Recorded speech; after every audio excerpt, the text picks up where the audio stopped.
దేశంలో రూపాయి విలువ చాలా వేగంగా పతనమైపోతుందండి. ఈనాడు పత్రిక ఇచ్చినటువంటి కథనం ఎప్పుడు ఎంతెంత రూపాయి విలువ ఉండేది. 1947లో మనకి స్వతంత్రం వచ్చినప్పటికి భారతదేశం రూపాయి, అమెరికన్ డాలర్ రూ. 3.30 ఉండేది. రూ. 3.30 1947లో. ఇప్పుడెంత? రూ. 86.04. ఎంత పతనమయ్యాం చూడండి. మోదీ హయాంలో భారతదేశం ఇంకేముంది విశ్వగురువుగా మారింది. ప్రపంచమంతా దేశం వైపే చూస్తుంది. ప్రపంచ ఆర్థిక వ్యవస్థలో టాప్ 3లో చేరిపోయాం. ఇంకా టాప్ 1, 2కి చేరుకోవడమే అని లెక్కలు చెప్తుంటారు. కానీ రూపాయి విలువ మోడీ ప్రధానమంత్రి అయ్యేసరికి రూ. 65 లోపుంటే ఇప్పుడు రూ. 86. 11 ఏళ్లలో రూ. 20 పైగా పడిపోయింది. ఎంత పడిపోయింది చూడండి. మూడో మూడో వంతు పడిపోయింది. మూడో వంతు పడిపోయింది. 40% రూపాయి విలువ మోదీ హయాంలో రూపాయి విలువ 40% దిగజారిపోయింది. ఇంకెక్కడ విశ్వగురు? ఇంకెక్కడ మనం ప్రపంచాన్ని శాసించడం? ఇంకెక్కడ మన మాటలకు అర్థం? చెప్పారు 2014లో అయితే మోదీ కోసం ప్రచారం చేసినటువంటి చాలా మంది మోదీ ప్రధానమంత్రి అయితే డాలరే రూపాయి కోసం ఎగబడే పరిస్థితి వస్తుంది. రూపాయి విలువ డాలర్ కన్నా ఎక్కువ తీసుకొస్తాం.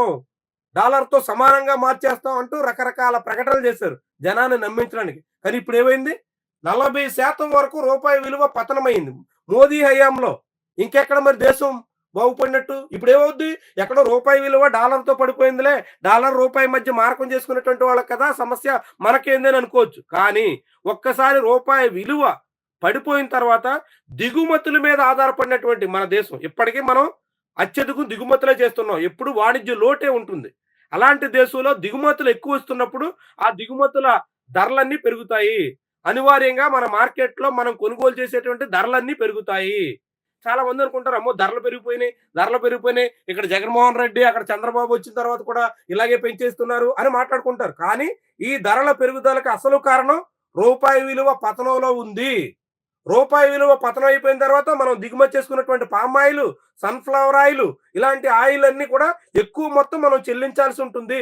ఎక్కువ మొత్తం కట్టాల్సొచ్చినప్పుడు అది జనం నెత్తినేసే దానికోసమే ప్రభుత్వాలు, వ్యాపారులు ఉంటారు. కాబట్టి అనివార్యంగా కార్పొరేట్లు దిగుమతి చేసుకున్నటువంటి సరుకులన్నింటికి భారం సామాన్యుడే కట్టాలి. కాబట్టే మనకి ధరలు పెరుగుతున్నాయి. ఇప్పుడు ఇటీవల కాలంలో వేగంగా ధరలు పెరుగుతున్నాయి. అన్ని ధరలు ఒకటి కాదు, ఏ సరుకు ధర కొన్నా సరే మార్కెట్‌లో బగ్గుమంటోంది. దానికి కారణం ఏంటంటే రూపాయి విలువ వేగంగా పతనమైపోవడమే. అసలు మూలం అక్కడుంది. రూపాయి విలువ పడిపోతున్న కొద్దీ మన ధరలు మరింతగా, మరింతగా పెరుగుతూనే ఉంటాయి. మనం మరింత భారం మోయాల్సి ఉంటుంది. అలాంటి కీలకమైనటువంటి రూపాయి విలువని కాపాడడంలో, రూపాయి విలువ పరిరక్షించడంలో, రూపాయి పడిపోకుండా నిలబెట్టడంలో మోదీ ప్రభుత్వం ఘోరంగా విఫలమైంది. కానీ నేను దేవుడిని కాదు, మనిషిని, విమర్శలకు వెరవను. ఆయనేమో మాటలు చెప్పుకుంటూ ఇంటర్వ్యూలు ఎవరికో ఆయనతో పాడ్‌కాస్ట్ ఇంటర్వ్యూ ఇచ్చి చెప్తున్నాడు. మరి ఈ రూపాయి విలువ ఇంతగా దిగజారిపోతుంటే ప్రభుత్వం ఏం చేస్తున్నట్టు? ఆర్థిక వ్యవస్థ కుదేలైపోతుంటే కాపాడకుండా ఎందుకని తాత్సారం చేస్తున్నట్టు? ఇంత సమస్య పెద్ద చూడండి ఎప్పుడెప్పుడు ఎంతెంత ఉందో. రూ. 3.30 1947లో ఉంటే 66 నాటికి రూ. 7.50 పెరిగింది. దానికి కారణం ఏంటంటే అప్పట్లో అమెరికా మన మీద ఆంక్షలు పెట్టింది. అన్ని రకాలుగాను దిగ్బంధించే ప్రయత్నం చేసింది. రష్యాతో, సోవియట్ యూనియన్‌తో మనం సన్నిహితంగా ఉన్నాం అనేటువంటి కారణంతో మనల్ని దిగ్బంధించే ప్రయత్నం చేస్తే అప్పుడు డాలర్ విలువ పెరిగింది. ఆ తర్వాత మళ్ళీ 1980 నాటికి రూ. 6.61కి తగ్గింది.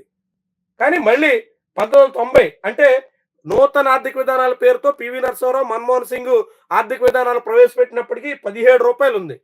అంటే 40 ఏళ్లలో మనం ఎక్కడి నుంచి రూ. 17 నుంచి రూ. 86కి వచ్చామండి. న్యూ ఎకానమిక్ పాలిసీస్ పేరుతో అమెరికా, ప్రపంచ బ్యాంకు, డబ్ల్యూటీఓ, ఐఎంఎఫ్ ఇలాంటి పాలిసీస్ అన్ని అమలు చేయడం మొదలెట్టిన తర్వాత మన రూపాయి విలువ రూ. 17 నుంచి రూ. 86కి వచ్చాం. ఇదేమో 86 ధర ఆగదు. వారమే అయింది రూ. 85 దాటి. ఇప్పుడు మళ్ళీ వెంటనే మనం 86కి చేరుకున్నాం. ఇది ఇంకా పతనం అవుతూనే ఉంది. మనం ఎంతకి పతనం అవుతామో తెలీదు. రూపాయి విలువ పతనం అవుతున్న కొద్దీ అనివార్యంగా ప్రజలందరూ ధరాభారాన్ని మోయాల్సిందే. అనివార్యంగా 2020లో రూ. 44 ఉంది. ఇప్పుడు డబుల్ అయింది. 2020 నుంచి 25కి కరెక్ట్‌గా 25 ఏళ్లలో మన రూపాయి విలువ డబల్‌గా పడిపోయింది. రూ. 44 నుంచి రూ. 86 దాటేసింది. రేపో మాపో రూ. 88కి చేరినా ఆశ్చర్యం లేదు. 25 ఏళ్లలో మనం పతనం సగం ఎంత దాకా పడిపోయింది చూడండి. మన ప్రభుత్వాల తీరు ఎట్లా ఉందో, మనం ఏ రీతిలో ఇది డబల్ పెరిగిందంటే మన ధరలు కూడా అంతకు మించి పెరిగినట్టు అర్థం. మన ధరలు కూడా ఆ మోతాదులో పెరుగుతున్నట్టు అర్థం. జనానికి జీతాలు పెరిగాయా లేదా అనేది పక్కన పెడితే, ధరలు మాత్రం భారీగా పెరగడం అనివార్యం. ఇది పడిపోయినటువంటి కొద్దీ.